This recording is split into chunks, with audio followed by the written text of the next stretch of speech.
अस्सलाम वालेकुम।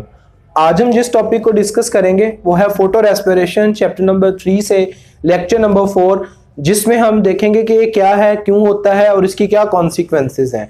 So first of all define photo mean light और रेस्पिरेशन मीन रेस्पिरेशन और एक्सचेंज ऑफ गैसेस के एक ऐसा प्रोसेस, ऐसी रेस्पिरेटरी एक्टिविटी जो डे टाइम होती है, ड्यूरिंग डे टाइम, उसको हम क्या बोलते होते हैं जी?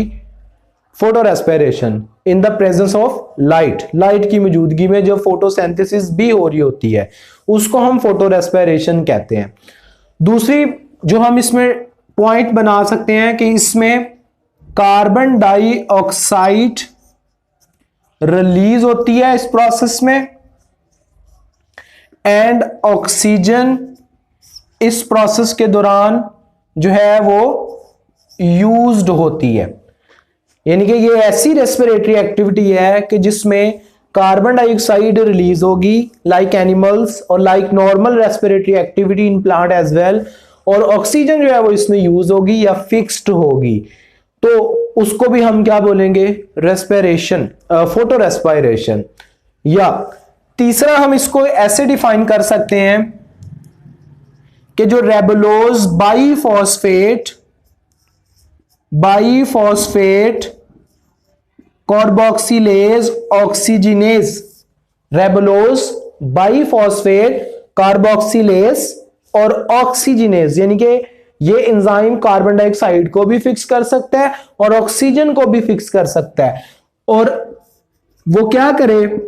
Instead of fixation of carbon dioxide वो फिक्स्ड करे ऑक्सीजन को, और फिक्स्ड करे ऑक्सीजन को इंस्टेड ऑफ कार्बन डाइऑक्साइड, जिससे प्लांट के अंदर, इन केस ऑफ प्लांट्स, दो चीजों की डिफिशियंसी हो जाए, कार्बन डाइऑक्साइड भी कम बने मिले उसको, और उससे डेफिनेटली फोटोसिंथेसिस भी कम होगी, तो प्लांट की ग्रोथ भी क्या हो जाए? कम हो जाए। उस प्रोसेस को भी हम क्या बोलते होते हैं जी? Photo respiration. एक ऐसा प्रोसेस जिसमें रिबिस्को एंजाइम कार्बन डाइऑक्साइड की बजाय instead of carbon dioxide oxygen fix करे, और उसके नतीजे में उसकी ग्रोथ भी जो है वो कम हो, उस पर थोड़ा बहुत इफेक्ट पड़े, उसको हम क्या बोलते होते हैं जी? उस प्रोसेस को भी हम फोटो रेस्पिरेशन बोलते हैं। सो तीनों तरह से डिफाइन कर लें, इस बात का एक ही मतलब है। नेक्स्ट हम देखते हैं कि ये प्रोसेस होता किस तरह है। कॉन्सिक्वेंसेस जानने से पहले हम इसके मैकेनिज्म को पढ़ेंगे कि ये प्रोसेस होता किस तरह है, इसका मैकेनिज्म क्या है। इसके 3 स्टेप हैं। पहला स्टेप ये है, स्टेप नंबर 1, इस प्रोसेस में जो कि क्लोरोप्लास्ट के अंदर होता है, प्लांट सेल के किस ऑर्गेनेली में? क्लोरोप्लास्ट के अंदर। ओके, क्या होता है जी? कि प्रीकर्सर, जो पहले से पड़ी होती सब्सटेंस, उनको प्रीकर्सर कहते हैं, ribulose, with the help of rubisco enzyme, the most abundant protein in plant even on earth, क्योंकि जब से प्लांट है तब से ये दोनों काम कर रहा है। ये प्लांट के लिए फोटोसिंथेसिस भी कर रहा है, और फोटो रेस्पिरेशन, जब ऑक्सीजन ज्यादा हुई एनवायरनमेंट में तब से ऑक्सीजन भी फिक्स कर रहा है। इसका जो एक्टिव साइट है एंजाइम का, वो कार्बन डाइऑक्साइड के लिए भी एक्सेप्टर है और ऑक्सीजन के लिए भी एक्सेप्टर है। तो उसके नतीजे में जो कंपाउंड बना फर्स्ट, वो 2 कार्बन वाला एक मॉलिक्यूल बनता है, glycolate. Okay, glycolate is the first product जो क्लोरोप्लास्ट के अंदर प्रोसेस हुआ है। सो क्लोरोप्लास्ट के अंदर ग्लाइकोलेट बना, क्योंकि ये जस्ट 2 कार्बन वाला मॉलिक्यूल है। ग्लाइकोलेट फौरन ये डिफ्यूज आउट हो जाता है पेरोक्सिसोम के अंदर। इट मीन कि जो दूसरा स्टेप होना है प्लांट के अंदर, स्टेप नंबर 2, वो होना है पेरोक्सिसोम में। Very important MCQs again. Peroxisome में क्या चेंजेस आती हैं? पेरोक्सिसोम में ये जो ग्लाइकोलेट डिफ्यूज होके गया है, ये एक सीरीज ऑफ रिएक्शन की वजह से, यानी कि काफी स्टेप होंगे उसमें, ग्लाइसिन में चेंज हो जाता है। Okay, glycolate convert into glycine in peroxisome, वहां से ये डिफ्यूज होता है माइटोकॉन्ड्रिया के अंदर। तीसरा स्टेप होगा इस प्रोसेस का माइटोकॉन्ड्रिया में। माइटोकॉन्ड्रिया में क्या होगा, ये जो ग्लाइसिन है ये डिफ्यूज होके जब दो मॉलिक्यूल, एक ये कोई और, दो मॉलिक्यूल जाते हैं, उनकी प्रोसेस से जो हमें फाइनल प्रोडक्ट मिलेगा दैट इज सीरीन, और साथ में क्या है, carbon dioxide will be released. So ये सीरीन हमें फाइनल प्रोडक्ट इसका मिलता है। सो हम ये कह सकते हैं फोर्थ डेफिनेशन बनाने के लिए कि फोटो रेस्पिरेशन एक ऐसा प्रोसेस है जिसमें रेबुलोज बाइफॉस्फेट जो है वो ऑक्सीडाइज होने के बाद फाइनल प्रोडक्ट सीरीन में कन्वर्ट होता है और कार्बन डाइऑक्साइड रिलीज होती है। उस प्रोसेस को हम फोटो रेस्पिरेशन बोलते हैं। ओके, इसमें कोई एक ऑर्गेनेली नहीं है, ये 3 ऑर्गेनेली के अंदर प्रोसेस जो है वो कंप्लीट होता है फोटो रेस्पिरेशन का। अब इस प्रोसेस में और केल्विन साइकिल जो फोटोसिंथेसिस का स्टेप नंबर 2 है, डार्क रिएक्शन या केल्विन साइकिल, उसमें कुछ सिमिलरिटीज भी हैं और डिफरेंसेस भी हैं। केल्विन साइकिल में क्या होता है, केल्विन साइकिल के अंदर जो सिमिलैरिटीज हैं और डिफरेंसेस हैं, ये इंपॉर्टेंट हैं कि ऐसे कौन से पॉइंट्स हैं जिसकी वजह से ये दोनों प्रोसेस डिफरेंट है। सिमिलरिटी एक ही पॉइंट पे है केल्विन साइकिल और फोटो रेस्पिरेशन की, वो क्या है, नंबर 1 कि दोनों ही use the product of light reaction, use the products of light reaction. अगर आपको लाइट रिएक्शन का पता है चैप्टर 11 से, तो आपको पता होगा कि लाइट रिएक्शन में केमियोस्मोसिस के दौरान हमें NADPH और ATP मिलता है। दोनों में यही यूज होती है, ATP यूज होती है, NADPH भी यूज होता है, रेस्पिरेशन में भी और केल्विन साइकिल में भी, फोटो रेस्पिरेशन में भी और केल्विन साइकिल में भी।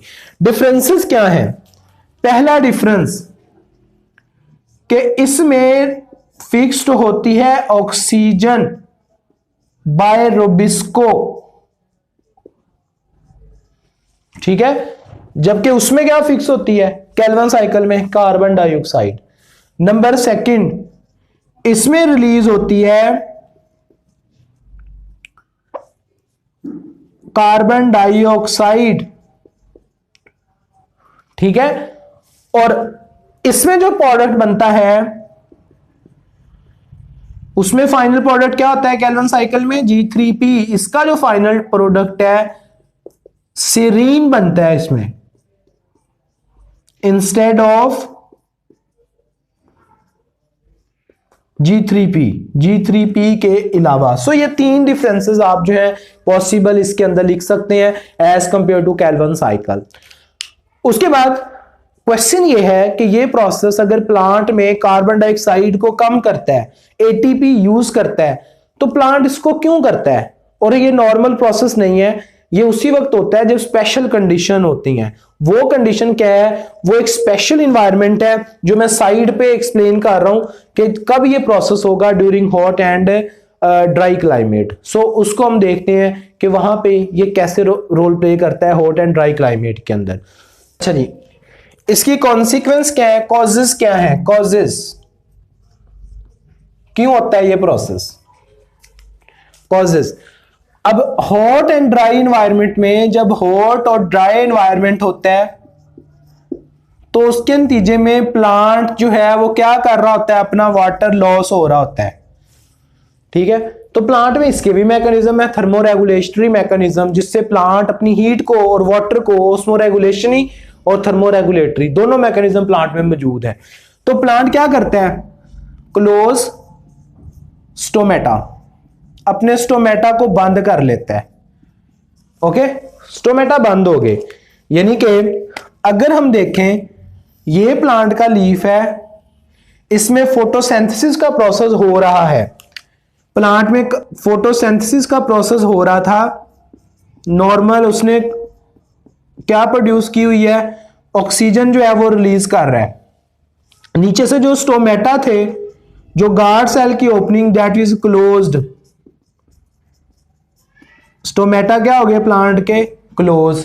तो ये ऑक्सीजन प्लांट के अंदर क्या हो जाएगी, जो फोटोसिंथेसिस के दौरान प्रोड्यूस हो रही है that will be cumulate within chloroplast, क्योंकि क्लोरोप्लास्ट में फोटोसिंथेसिस होती है ना, तो इसीलिए क्लोरोप्लास्ट में ये प्रोसेस शुरू हुआ था, स्टेप नंबर 1।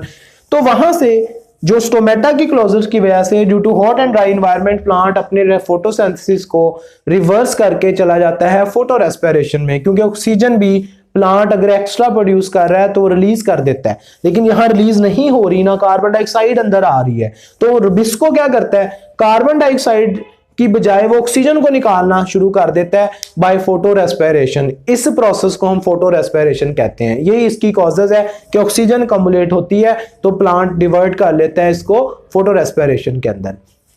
इसकी क्या कॉन्सिक्वेंसेज हैं, लास्ट पैराग्राफ में आप हेडिंग देंगे इस प्रोसेस की कॉन्सिक्वेंसेज।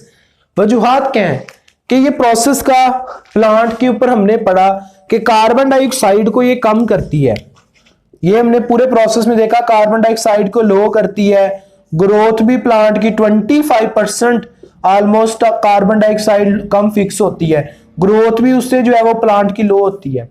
लेकिन जब साइंटिस्ट ने इसको इनहिबिट किया ना, इस प्रोसेस को bye enzyme by gene changing जैसे भी प्रोसेस किया, इसके बावजूद प्लांट की ग्रोथ पे कोई फर्क नहीं पड़ा, इनके plant still continue to grow, उस पर इतना ज्यादा इफेक्ट नहीं पड़ा इनके।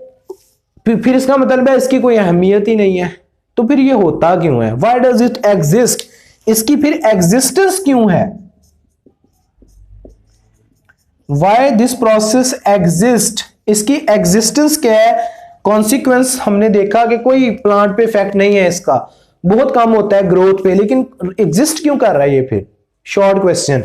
उसकी रीजन ये है कि रुबिस्को एंजाइम प्लांट में उस वक्त भी था जब प्लांट में एनरोबिक मोड था, रेस्पिरेशन या जमीन पे ऑक्सीजन इतनी कम्युलेट नहीं हुई थी शुरू में, तो तब ये इसका जो एक्टिव साइट था वो फिक्स करता था किसको, कार्बन डाइऑक्साइड को, इसलिए कार्बोक्सिलेज भी है।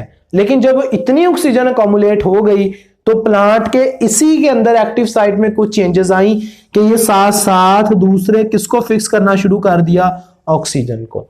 ये उसी वक्त एक्टिविटी ऑक्सीजन वाली परफॉर्म करता है यहां पर जब पत्ते के अंदर मेसोफिल सेल में क्लोरोप्लास्ट में ऑक्सीजन का लेवल ज्यादा हो। That's why this is only the evolutionary process, कि एवोल्यूशन में ये प्रोसेस एग्जिस्ट करता है कि रुबिस्को की वजह से कि वो दोनों को कैप्चर कर सकता है, ऑक्सीजन को भी कार्बन डाइऑक्साइड को। दैट्स व्हाई ये जो है फोटो रेस्पिरेशन प्लांट में एग्जिस्टेंस जिसकी मौजूद है, अदरवाइज प्लांट को इसकी जरूरत नहीं है, क्योंकि जब प्लांट स्टोमेटा खोलेगा ऑक्सीजन तो रिलीज हो जाएगी। So this is all about the photo respiration. Next हम पढ़ेंगे रेस्पिरेशन इन प्लांट्स। अल्लाह।